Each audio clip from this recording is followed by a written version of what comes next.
विचाराधीन कैदी सन्देहजनक मृत्यु बरगढ़ जिला कारागार आसी एभली घटना मृतक हेले अताबिरा थाना जन्हापड़ा गाँवर गिरिधारी बहिदार वर्तमान पर्यंत मृत्युर प्रकृत कारण अस्पष्ट रही तेज विलंबित राति से विद्युत तार धरी आत्महत्या कर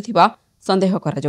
गिरिधारी गत अगस्ट मासरे एक पक्सो मामलें गिरफ हो बरगढ़ जिला कारागार में विचाराधीन कैदी भाव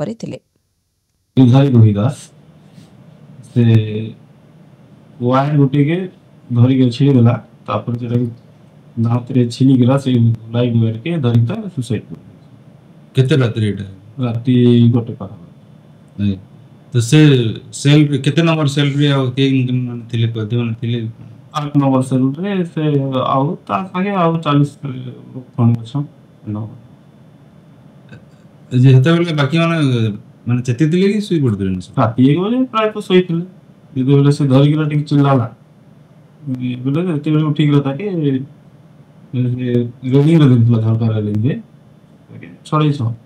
तो विद्युत ता टेकोटी पाइला से सेटा हमर इन्वर्टर वायरिंग से सिंगल तार उठी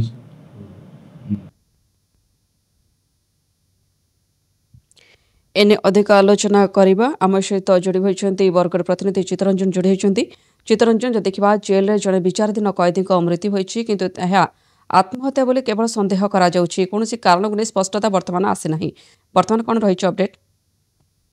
देखंतु कादम्बरी जे एबे पर्यंत तार षष्ठ कोनोसी आसी नाही पुलिस यार तदंत करूछि एभली घटना बरगढ़ जिल्ला रे